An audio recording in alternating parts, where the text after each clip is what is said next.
Imagine knowing your enemy's every move before they make it. Every battle plan, every troop movement, every secret order from their highest commanders. You read their messages in real time. They have no idea you're listening.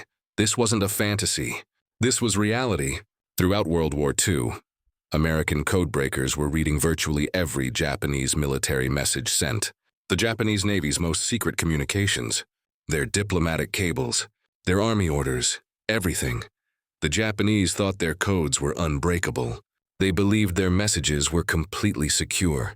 They were catastrophically wrong. At the Battle of Midway, Admiral Yamamoto sent encrypted orders to his fleet. He had no idea that American codebreakers had already read those exact orders, and Admiral Nimitz was preparing an ambush based on information the Japanese thought was impossible to intercept. Later in the war, Admiral Yamamoto planned a secret inspection tour. The flight path, the timing, the aircraft, all sent in secure coded messages. American codebreakers read every word. 16 P-38 fighters were waiting for him. Yamamoto never knew what hit him. This is the story of the secret war that won the Pacific. The war fought not with bullets and bombs, but with mathematics, linguistics, and brilliant minds working in basement rooms that officially didn't exist. This is the story of how American codebreakers broke Japanese codes, read every message, and changed the course of World War II, all while keeping it secret for decades. This is the story of the greatest intelligence triumph in military history. Washington, D.C., 1942. Deep in the basement of the Navy Department building on Constitution Avenue. No windows, no signs on the door. Most people in the building don't even know this room exists. The official designation, OP-20G. The unofficial name, the dungeon. Inside, 40 men and women sit at desks covered with paper, encrypted Japanese messages, mathematical calculations, frequency analyses. They're working in silence, smoking cigarettes, drinking terrible coffee, trying to break codes that the Japanese believe are absolutely unbreakable. Commander Joseph Rochefort leads the team. He's wearing a smoking jacket and carpet slippers, his standard uniform for these marathon code-breaking sessions. Years later, in a 1969 interview, Rochefort described what they were doing. He said, "We were reading their mail." That's what it amounted to. They sent messages they thought were completely secret, and we were reading them almost as fast as the intended Japanese recipients. Reference: Rochefort, Joseph. Oral history interview conducted by U.S. Naval Institute, 1969. Archived at Naval Historical Center. This interview remained classified until 1985. But getting to this point, being able to read Japanese messages in real time, took years of work. Years of brilliant mathematical breakthroughs, linguistic analysis, and occasionally, pure luck. The story begins in the 1920s, when Japan first decided it needed unbreakable codes to protect its growing military ambitions. They created what they believed was the perfect encryption system. They were about to learn a hard lesson. There's no such thing as an unbreakable code. There are only codes that haven't been broken yet, and the Americans were very, very good at breaking codes. In the 1930s, Japan's diplomatic corps began using a new encryption machine for their most sensitive communications. The Americans called it Purple. The Japanese called it Type B cipher machine. It was based on telephone stepping switches, the same technology used in automatic telephone exchanges. When you typed a letter, it would route through a complex series of switches, creating an encryption that changed with every single character. The Japanese engineers who designed it believed it was mathematically unbreakable. According to David Kahn, who wrote the definitive history of code breaking called The Codebreakers in 1967, the Purple machine's encryption had over 25 sextillion possible settings. That's 25 followed by 21 zeros. To test every possible combination would take longer than the age of the universe. Reference: Kahn, David. The Codebreakers, The Comprehensive History of Secret Communication. Macmillan, 1967, page 466. This book is considered the definitive history of cryptography and remained the standard reference for decades. But the Americans didn't need to test every combination. They needed to understand the machine's logic. And they had a brilliant team to do it. In 1939, the U.S. Army's Signal Intelligence Service, a tiny organization of just 7 people, was assigned to break purple. The team was led by William Friedman, a genius cryptanalyst who had already broken multiple foreign codes. Friedman later described the challenge in testimony to Congress in 1945. He said, "We had never seen the machine. We had no photographs of it. We had no stolen blueprints. We had nothing except the encrypted messages themselves. We had to figure out the machine's design purely from analyzing the patterns in those encrypted messages." Reference: Friedman, William. Testimony before Joint Congressional Committee on Pearl Harbor, 1945. National Archives, RG 457. This testimony was classified until 1977. Think about what that means. They had to reverse engineer a complex machine they'd never seen, using only mathematics and logic. It took 18 months. 18 months of 12-hour days, 7 days a week. Friedman suffered a nervous breakdown from the stress and was hospitalized for 3 months. But his team kept working. Frank Rowlett, one of Friedman's team members, described the breakthrough moment in his memoir, The Story of Magic. Published in 1998, he wrote, September 25, 1940, "We finally understood the machine's wiring logic. We built a replica based purely on our mathematical analysis. We fed it an encrypted Japanese message, and out came readable Japanese text. We'd done it. We'd broken purple without ever seeing the actual machine." Reference: Rowlett. Frank. The Story of Magic. Memoirs of an American Cryptologic Pioneer. Aegean Park Press, 1998, page 89. Rowlett was one of the original 7 codebreakers. The Americans now had a working replica of Japan's most secret encryption machine. They called their intelligence from Purple Decrypt's magic, because to anyone who didn't know about the code breaking, it seemed like magic how the Americans knew Japan's diplomatic plans. But here's the crucial thing. Breaking purple gave the Americans access to Japanese diplomatic messages. Messages from embassies, from the foreign ministry, from diplomats. This was incredibly valuable intelligence. But it wasn't military intelligence. The Japanese Navy used completely different codes for their operational messages. Those codes, the codes that would tell you where fleets were going, what attacks were being planned, when and where battles would occur, those codes were still unbroken. The most important of these was called JN-25. And breaking JN-25 would prove even more difficult than breaking purple. William Friedman, still recovering from his breakdown, later told an interviewer in 1957, "Purple was difficult. JN-25 was diabolical. Purple used a machine with logic we could deduce.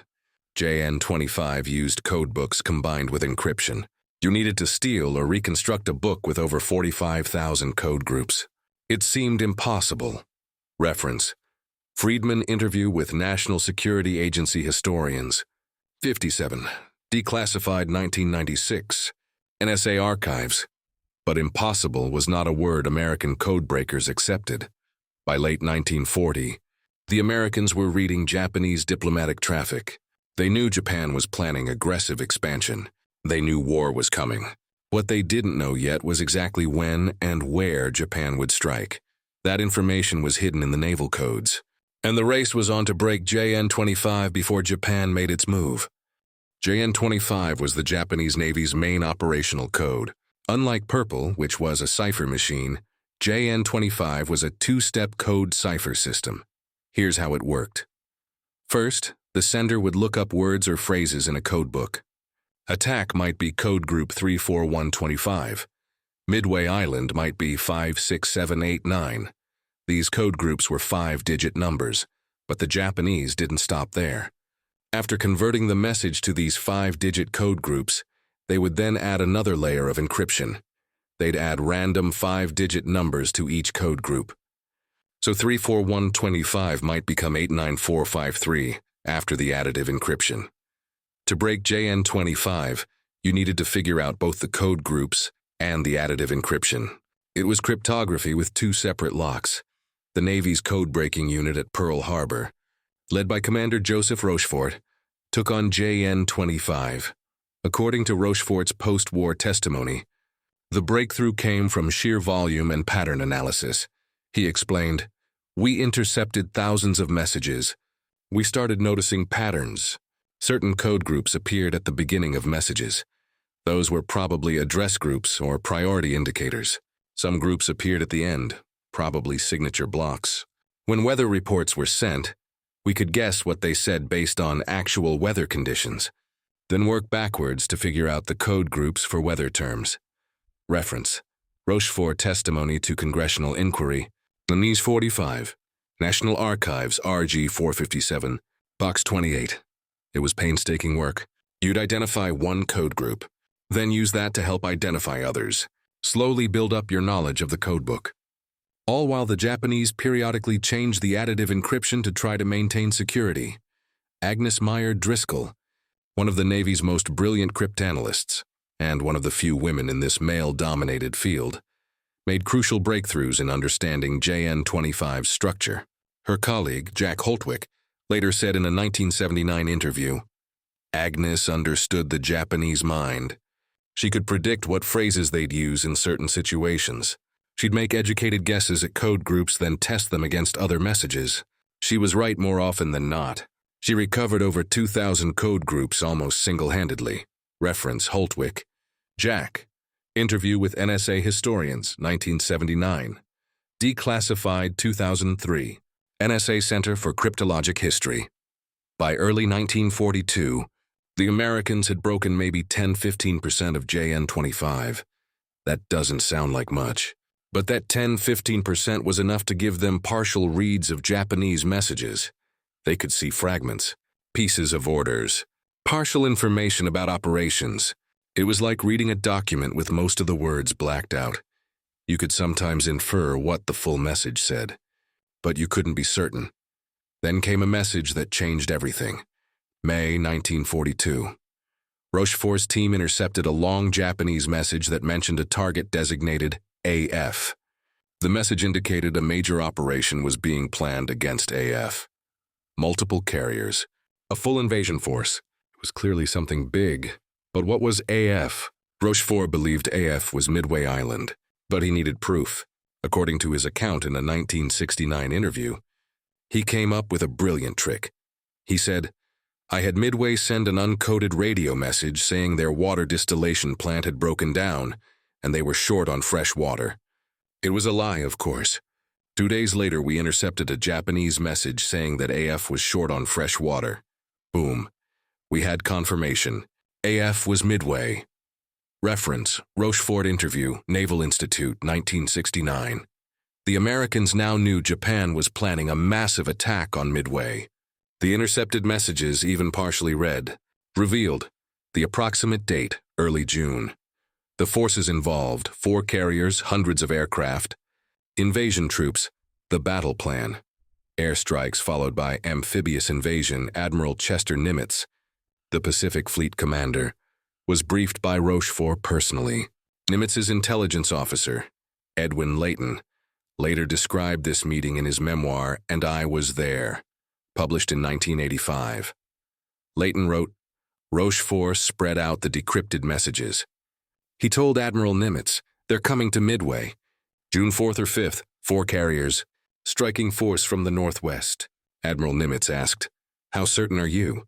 Rochefort said, "As certain as I can be without having Admiral Yamamoto's signed orders in my hand." Reference: Layton, Edwin, And I Was There, Pearl Harbor and Midway, Breaking the Secrets. William Morrow, 1985, page 428. Nimitz believed him. He positioned 3 American carriers north of Midway, exactly where they needed to be to ambush the Japanese fleet. The Japanese had no idea the Americans were reading their messages. No idea their secure codes were compromised. No idea they were sailing into a trap. June 4th, 1942. The Battle of Midway began, and it would prove beyond any doubt the value of code breaking in modern warfare. June 4th, 1942, 10:26 a.m. local time. Admiral Chuichi Nagumo stands on the bridge of the carrier Akagi, flagship of the Japanese fleet. 4 carriers under his command: Akagi, Kaga, Soryu, and Hiryu, the most powerful naval striking force in the world. They've just launched attacks on Midway Island. Nagumo is preparing for a second strike. His crews are rearming aircraft on the hangar decks, removing the torpedoes meant for ships, replacing them with bombs for land targets. What Nagumo doesn't know, what he can't know, is that 3 American carriers are 200 miles to his northeast, positioned there based on intercepted and decoded Japanese messages. And American dive bombers are already in the air, hunting for his fleet. Lieutenant Commander Wade McCluskey leads 37 SBD Dauntless dive bombers from USS Enterprise. According to his after-action report, he's been searching for the Japanese fleet for over an hour, running low on fuel, about to turn back. Then his rear seat gunner spots a wake on the ocean, a single Japanese destroyer running at high speed. McCluskey makes a decision. Follow the destroyer. It might lead to the fleet. Reference McCluskey. Wade.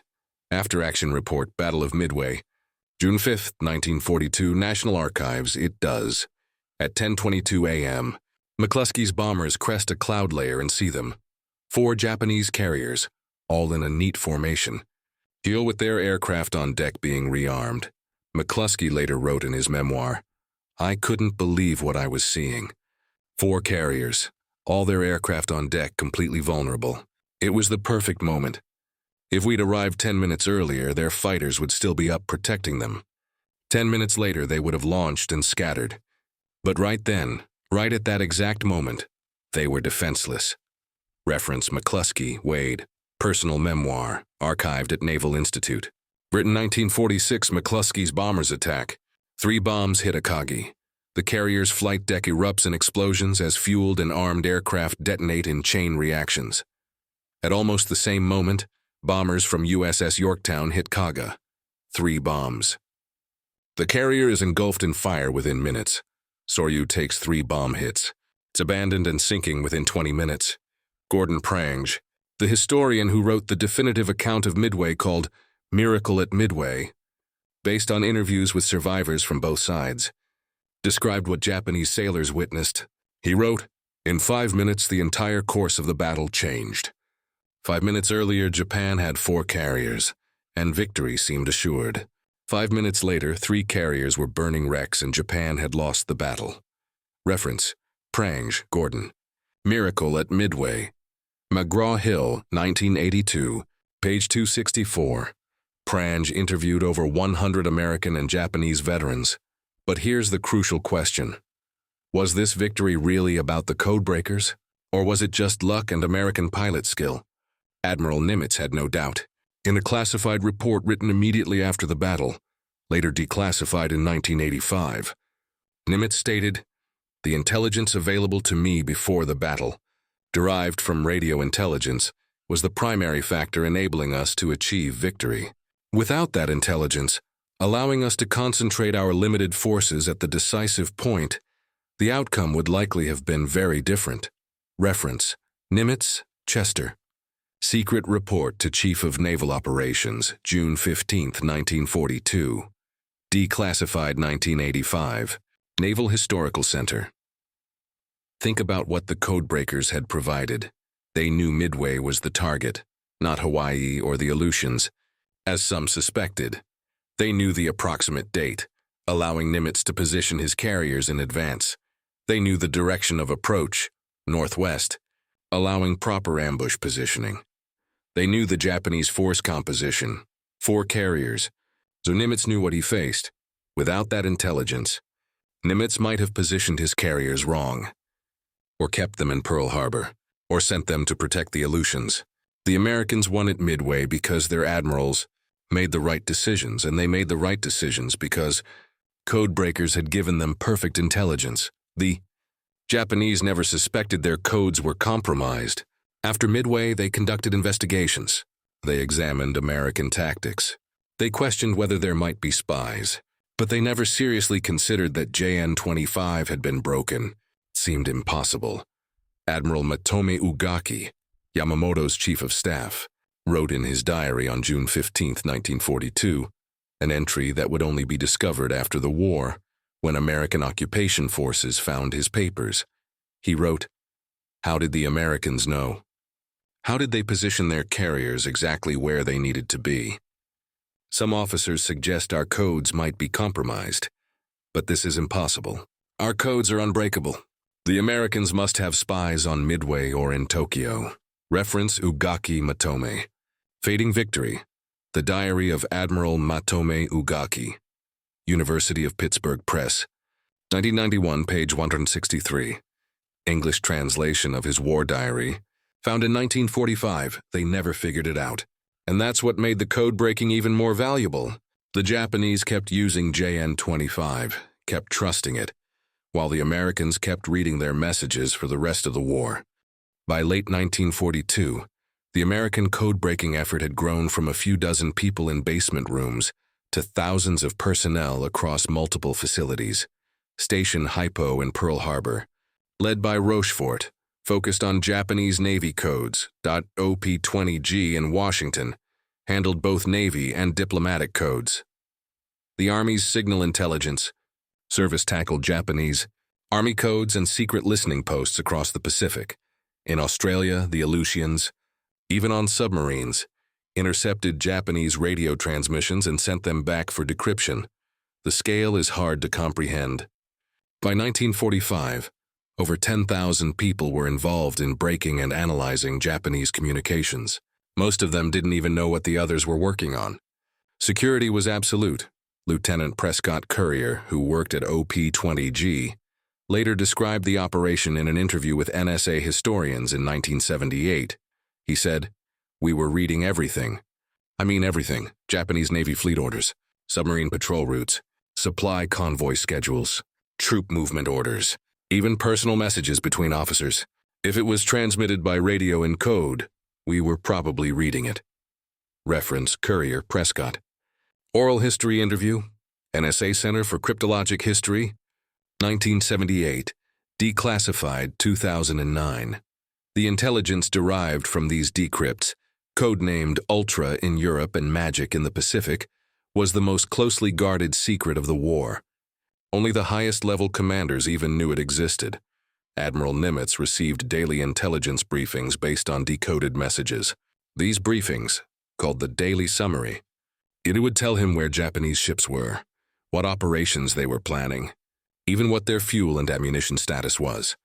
Edward Layton, Nimitz's intelligence officer who delivered these briefings, later explained how carefully they protected the source. He wrote in his memoir, "I could never tell Admiral Nimitz in front of anyone else that this intelligence came from code breaking.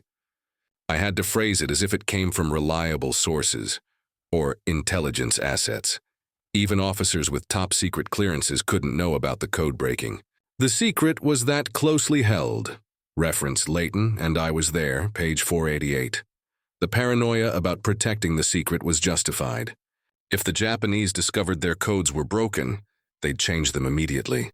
All that work, all those years of mathematical analysis and code recovery, would be worthless overnight. So the Americans went to extraordinary lengths to protect the secret. If they sank a Japanese submarine based on decoded intelligence, they'd send a scout plane over the area first, then claim the plane had spotted it. If they ambushed a convoy, they'd credit it to patrol activity rather than intelligence. Sometimes this meant making painful decisions. In November 1943, American codebreakers decoded a message about a Japanese convoy carrying 1/500 Allied prisoners of war. The message included the route and timing. American submarines could have avoided that convoy, but if they avoided it, the Japanese might wonder how the Americans knew there were POWs aboard. They might investigate. They might discover the codes were broken, so the submarines weren't warned. The convoy was attacked. The ship with prisoners was torpedoed. Over 800 POWs died. Years later, this decision was revealed in declassified documents. It remains one of the most controversial ethical dilemmas of the war, sacrificing known lives to protect an intelligence source that would save many more lives in the future. Reference National Security Agency. American Magic and the Ultra Secret in World War II. Declassified History, 1996, discussing ethical dilemmas of code-breaking intelligence. But the intelligence kept flowing. Throughout 1943 and 1944, American commanders knew where Japanese forces were, what they were planning, how strong they were. was an enormous advantage. The Japanese Navy, still using JN-25 and variations of it, had no idea. They trusted their codes completely. Lieutenant Commander Yoshitake Mizoda, a Japanese communications officer, wrote in his diary in March 1944, a diary captured after the war. He wrote, "Our cipher systems are the most sophisticated in the world. Even if the enemy captured one of our code books, which is impossible, they could not read our messages without also capturing the additive tables, which change monthly. Our communications are absolutely secure." Reference: Mizoda Diary, captured documents, analyzed in Japanese Naval Communications Intelligence in World War II, National Security Agency Historical Publication, 2003. He was wrong. The Americans had reconstructed large portions of the code books through mathematical analysis. They'd broken the additive system. They were reading his messages, and in 1943, this intelligence would be used for one of the most audacious operations of the war, hunting down and killing Admiral Isoroku Yamamoto, the architect of Pearl Harbor and commander of the Japanese Combined Fleet. April 13, 1943. Station Hypo in Pearl Harbor intercepts a long Japanese message. It's encrypted in JN-25, but by now the Americans can read most of it. The message details the exact itinerary for an inspection tour by Admiral Isoroku Yamamoto, the commander of the Japanese Combined Fleet, the man who planned the Pearl Harbor attack, Japan's most respected military leader. The decoded message is remarkably specific. Yamamoto will fly from Rabaul to Bougainville departure time, 6 a.m. Relating he'll be in a Mitsubishi G4M Betty bomber. He'll have a 6-plane Zero fighter escort. The flight path is detailed with times and waypoints. His arrival time at Bougainville Atro. Edwin Layton later described bringing this intelligence to Admiral Nimitz. He wrote, "I handed Admiral Nimitz the decrypt. He read it, looked up at me and said, 'Can we get him?' I said, 'It's possible. He's flying to the outer edge of our fighter range, but we might be able to do it.' Nimitz thought for a moment, then said, 'Do it.' Reference Layton, and I was there, page 493. But Nimitz had concerns. Killing Yamamoto based on a decoded message would make it obvious to the Japanese that their codes were compromised. He worried they'd immediately change their codes, and the Americans would lose this incredible intelligence advantage. Secretary of the Navy, Frank Knox, was consulted. According to his diary, he wrote, "The President and I discussed the Yamamoto matter. The intelligence is of enormous value, but Yamamoto is worth killing. The psychological blow to Japan would be significant. We decided to proceed, but to take steps to make it appear as random encounter rather than planned ambush." Reference: Knox. Frank. Personal Diary, April 14, 1943. Library of Congress. Papers of Frank Knox. The mission was assigned to the 339th Fighter Squadron, flying P-38 Lightnings from Guadalcanal. The P-38 was the only American fighter with the range to reach Bougainville, 475 miles each way, at the absolute limit of the aircraft's capability.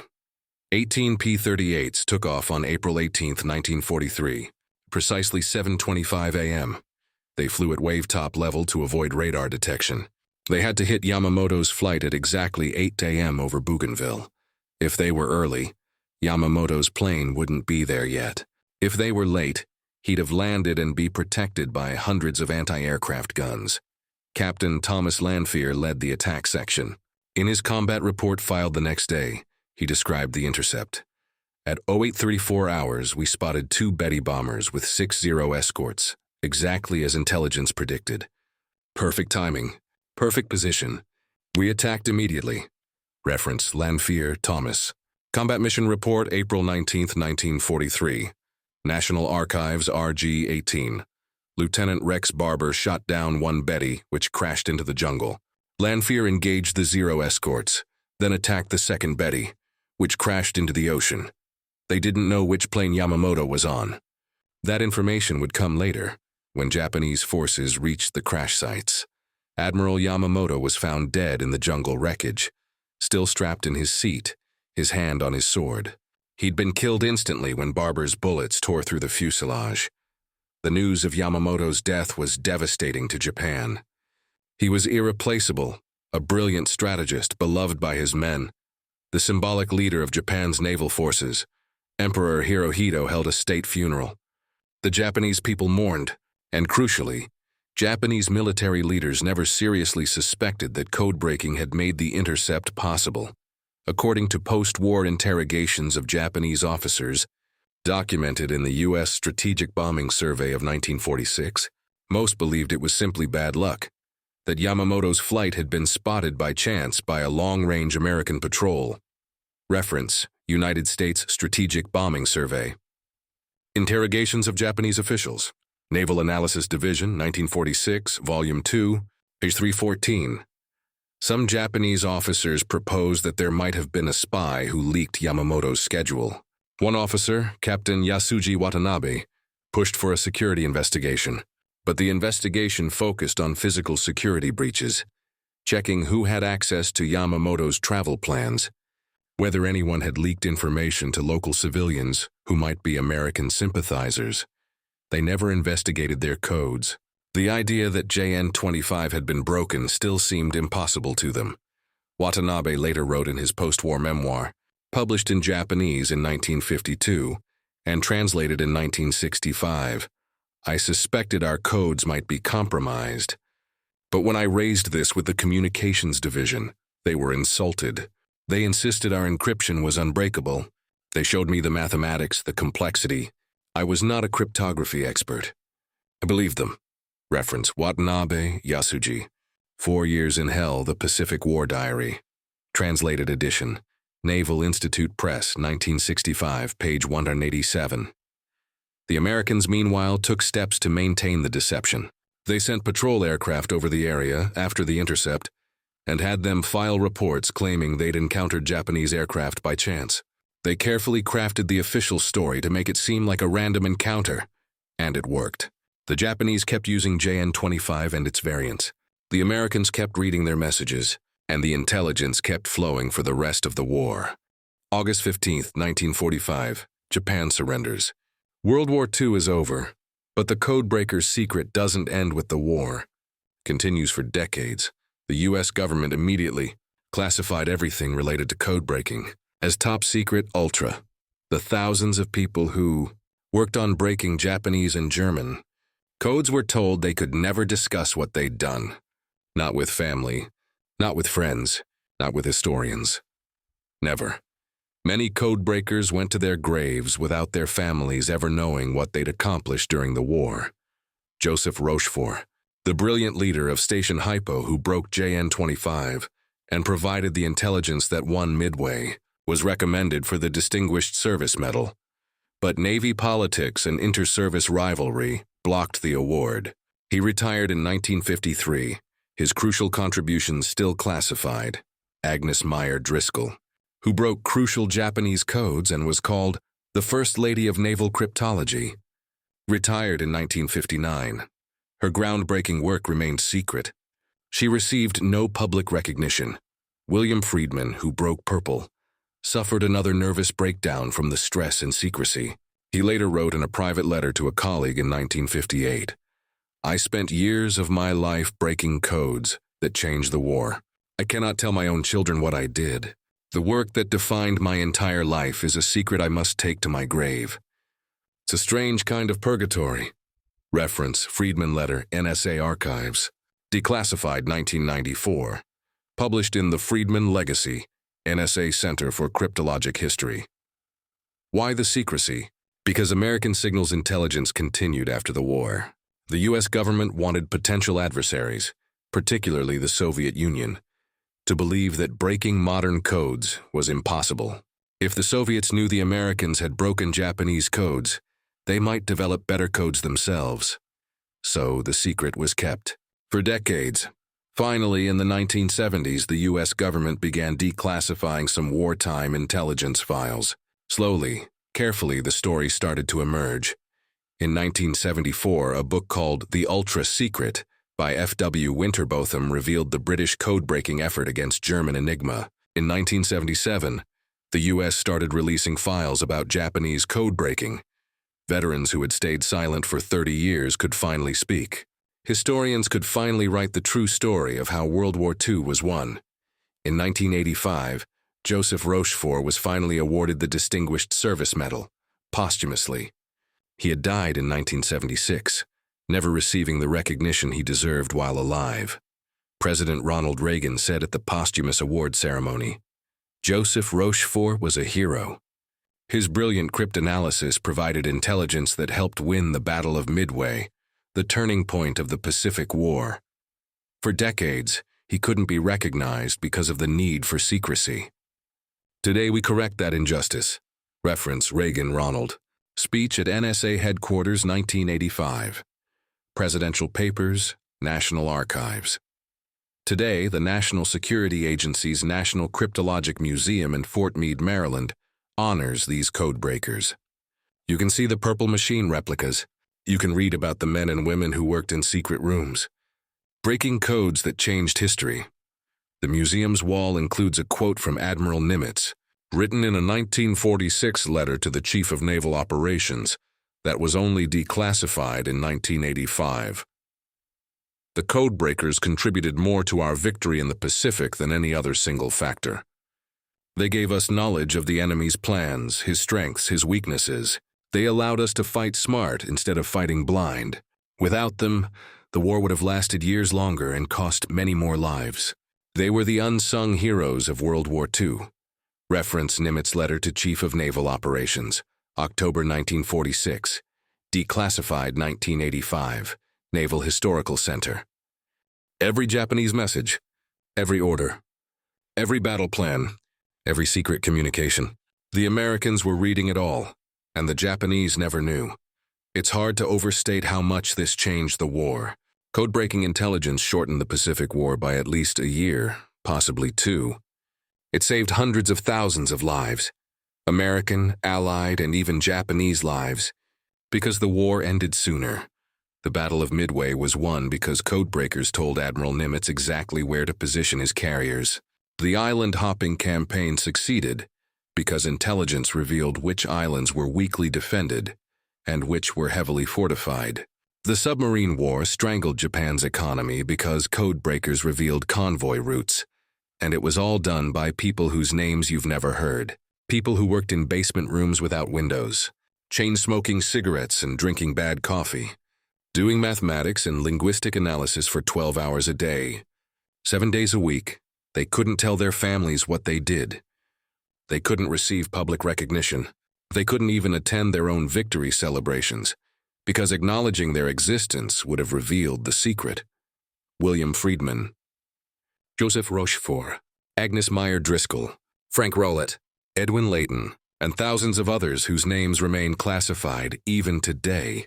They won the war in silence, and they stayed silent for decades afterward because their country asked them to. Today, signals intelligence is more important than ever.